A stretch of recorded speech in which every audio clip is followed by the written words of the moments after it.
La Bible dit que les paroles ont le pouvoir de blesser quelqu'un, de bénir ou de maudire. C'est pourquoi tout ce que vous dites affecte votre vie et la vie des personnes autour de vous, que ce soit pour le bien ou pour le mal. Si vous répétez un mensonge plusieurs fois, vous pouvez finir par y croire.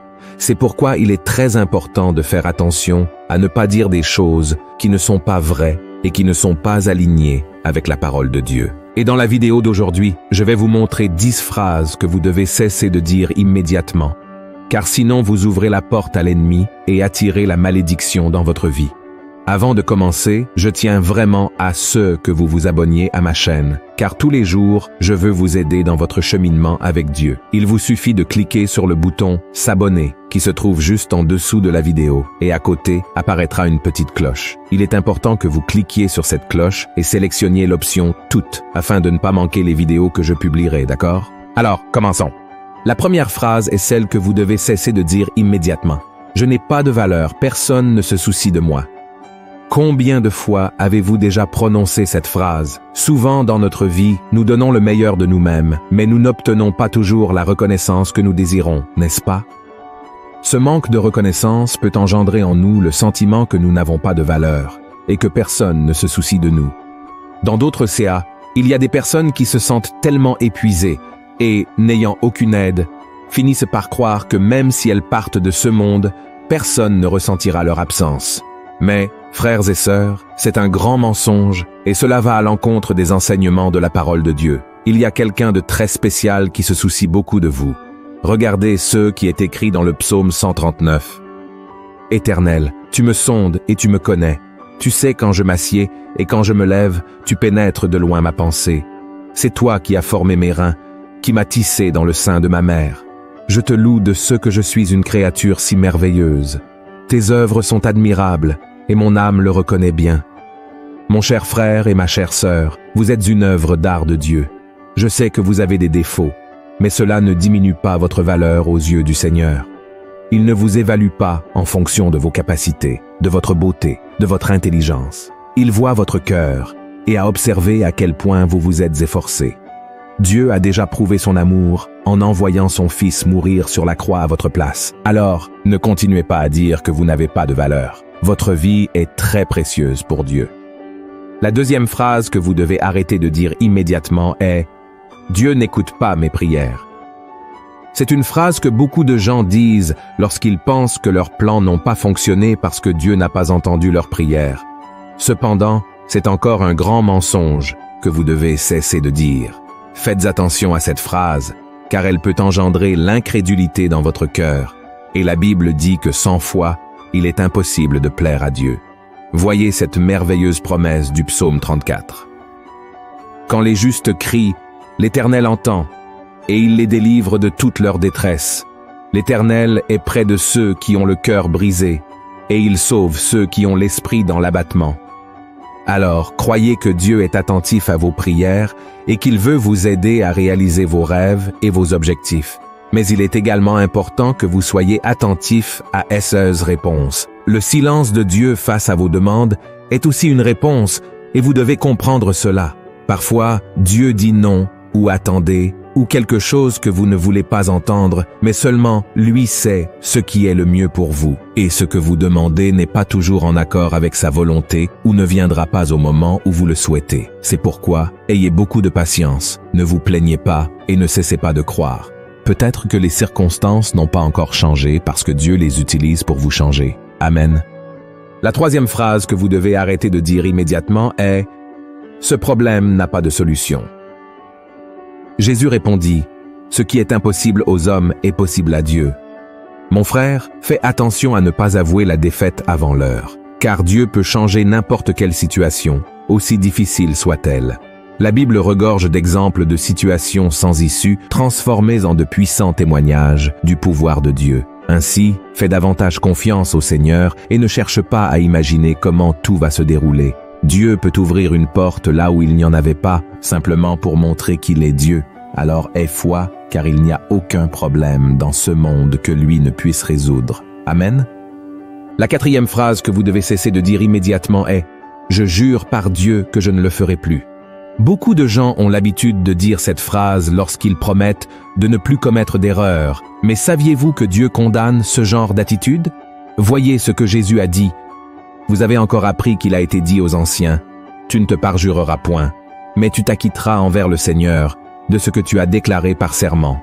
Mais moi, je vous dis de ne jurer aucunement, ni par le ciel, parce que c'est le trône de Dieu, ni par la terre, parce que c'est son marchepied, ni par Jérusalem, parce que c'est la ville du grand roi. Ne jure pas non plus par ta tête, car tu ne peux rendre blanc ou noir un seul cheveu. Que votre parole soit oui, oui, non, non. Ce qu'on y ajoute vient du malin. Nous, en tant qu'êtres humains, commettrons de nombreuses erreurs au cours de notre vie. C'est pourquoi promettre quelque chose en utilisant le nom de Dieu est très sérieux. Au lieu de jurer par Dieu, dites simplement que vous vous efforcerez avec l'aide du Seigneur de ne pas commettre à nouveau cette erreur, d'accord? La 5e phrase que vous devez arrêter de dire immédiatement est « Ce désert n'a jamais de fin ». Vous avez probablement déjà prononcé cette phrase au moins une fois dans votre vie. Je sais que parfois, vous faites face à des situations qui semblent vraiment interminables. Ce sont des luttes et des problèmes quotidiens qui vous poursuivent pendant longtemps, et dès que vous sortez d'un problème, un autre survient rapidement. Mais il est important de faire très attention à ne pas répéter cette phrase, car cela vole votre espoir et votre foi. Lorsque vous ouvrez la bouche pour dire que ce désert ne passera jamais, vous donnez la liberté à l'ennemi de continuer à semer des problèmes sur votre chemin. C'est pourquoi, mon frère, lorsque vous ressentez le besoin de vous plaindre, souvenez-vous de cette promesse du psaume 34, qui dit ainsi « Le malheur atteint souvent le juste, mais l'Éternel l'en délivre toujours. » Regardez cette promesse, frères et sœurs. C'est pourquoi prenez possession de cela et commencez à prophétiser à partir d'aujourd'hui. Je crois que le Seigneur va me délivrer une fois de plus de cette affliction. Lorsque vous commencez à prophétiser cela, lorsque vous le dites de votre bouche, vous attirez des bénédictions dans votre vie et renforcez votre foi, car vous commencez à croire que les problèmes d'aujourd'hui n'existeront plus demain et que bientôt cette tempête passera. Gloire à Dieu. La 6e phrase que vous devez cesser de dire immédiatement est « Il vaut mieux que j'abandonne tout ». C'est une phrase très courante que les gens prononcent lorsqu'ils pensent que cela ne vaut plus la peine de continuer à lutter pour quelque chose, que ce soit un rêve personnel, un mariage, une place à un concours. Beaucoup de gens finissent par abandonner et renoncer à poursuivre leurs efforts parce qu'ils estiment que cela devient trop difficile à atteindre. Alors la solution la plus facile est d'abandonner tout. Cependant, si nous examinons les promesses de Dieu dans la Bible, nous réalisons que cette phrase ne fait que retarder notre vie. Regardez ce que le Seigneur vous dit aujourd'hui. Ne t'ai-je pas donné cet ordre? Fortifie-toi et prends courage.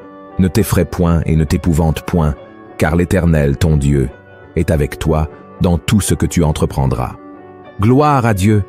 Je crois que le Seigneur vous dit de continuer aujourd'hui. C'est pourquoi, si ce message que je vous apporte touche votre cœur, écrivez ci-dessous dans les commentaires. Dieu m'a parlé à travers ce message. Amen. Cela encouragera les personnes à vouloir regarder cette vidéo. Et alors, frères et sœurs, en revenant sur la question d'abandonner, je sais que la frustration et le découragement frappent à votre porte souvent, mais vous ne pouvez pas laisser ces sentiments contrôler votre vie. Vous devez vivre par la foi, et lorsque vous persévérez, même sans voir de solution, Dieu honore votre foi et fait coopérer toutes choses pour votre bien. Amen. La 7e phrase que vous devez cesser de dire immédiatement est « Je n'ai rien, je n'ai pas de vêtements pour sortir ». Combien de fois avez-vous déjà dit cela? Vous aviez un anniversaire ou un mariage à assister et vous avez regardé dans votre armoire pleine de vêtements en disant que vous n'aviez rien à porter. Mais c'est un grand danger.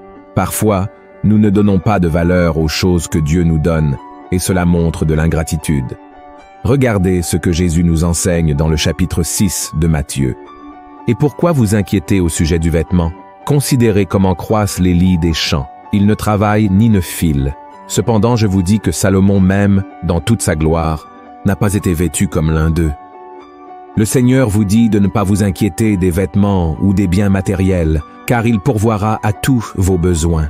Quand vous dites que vous n'avez aucune tenue pour sortir, vous murmurez et dites que Dieu ne prend pas soin de vous. C'est pourquoi, faites très attention lorsque vous regardez votre armoire pleine de vêtements et commencez à dire que vous n'avez rien à porter. Au lieu de cela, Remerciez le Seigneur pour tout ce que vous avez, car sa volonté est de vous bénir dans tous les domaines. Et c'est pourquoi vous devez être reconnaissant pour tout. Amen. La 8e phrase que vous devez cesser de dire immédiatement est « Dieu ne me pardonnera plus ». Un jour, quelqu'un m'a dit qu'elle avait tellement péché qu'elle croyait maintenant que Dieu ne la pardonnerait plus pour tout ce qu'elle avait fait. Je suis sûr que cette personne n'est pas la seule à penser ainsi. Beaucoup de gens pensent que leur péché est plus grand que le pardon de Dieu et finissent par s'éloigner de sa présence en se sentant rejetés. Mais c'est un grand mensonge. Si vous avez déjà prononcé cette phrase une fois dans votre vie, vous devez arrêter de la dire immédiatement. Voyez ce que dit la Bible. Si nous confessons nos péchés, il est fidèle et juste pour nous les pardonner et pour nous purifier de toute iniquité. Et cela ne s'arrête pas là. Il y a plusieurs autres passages dans la Bible qui montrent que Dieu ne regarde pas la quantité de péchés pour pouvoir pardonner quelqu'un. La seule condition qu'il pose pour pardonner est la repentance et le désir de changement. Et même si vous avez commis des péchés, même en connaissant sa parole, Dieu est prêt à vous pardonner parce que Jésus a déjà payé le prix pour votre péché. C'est pourquoi croyez en sa miséricorde et croyez que le sang de Jésus vous purifiera. Amen. La 9e phrase que vous devez cesser de dire immédiatement est « Dieu a ses favoris ». Beaucoup de gens qui traversent des situations désagréables ont l'habitude de dire qu'ils n'ont pas de chance et que les problèmes ne leur arrivent qu'à eux. Par conséquent, ils commencent à se regarder avec infériorité et pensent que Dieu bénit seulement certaines personnes et pas d'autres. Mais ce n'est pas vrai, frères et sœurs. Nous rencontrons tous des difficultés et des problèmes. Et la Bible dit que Dieu ne fait pas de favoritisme, c'est-à-dire qu'il n'a pas de favoris. Voyez ce que le Seigneur vous dit aujourd'hui. « Car je connais les projets que j'ai formés sur vous, dit l'Éternel, projets de paix et non de malheur, afin de vous donner un avenir et de l'espérance. Vous m'invoquerez et vous partirez, vous me prierez et je vous exaucerai. Vous me chercherez et vous me trouverez, si vous me cherchez de tout votre cœur. » Vous devez croire que Dieu a des plans de bénédiction pour votre vie. Et ce verset ne s'adresse pas seulement à certaines personnes, il s'adresse aussi à vous, à nous tous. Il dit que tous ceux qui le cherchent le trouveront. Alors ne dites plus que Dieu a ses favoris et que vous êtes exclus de ses plans. Le Seigneur veut vous prospérer également, mais tout dépendra des décisions que vous prendrez dans votre vie. Amen.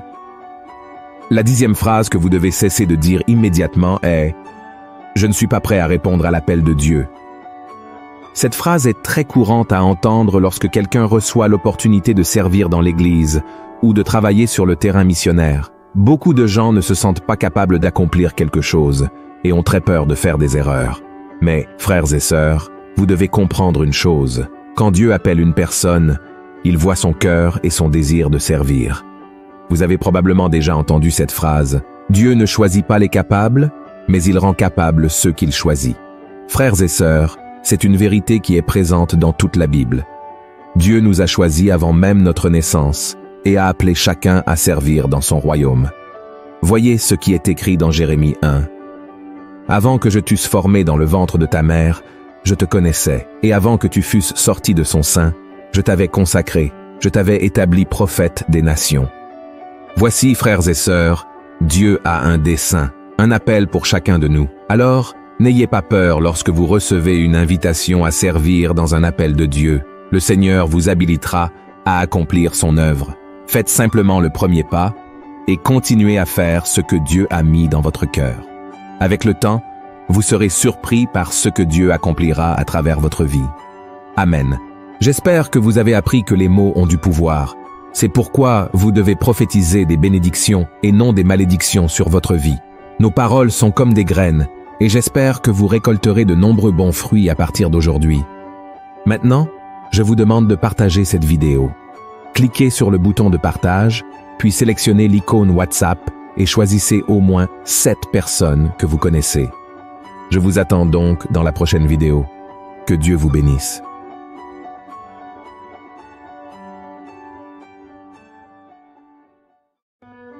La Bible dit que les paroles ont le pouvoir de blesser quelqu'un.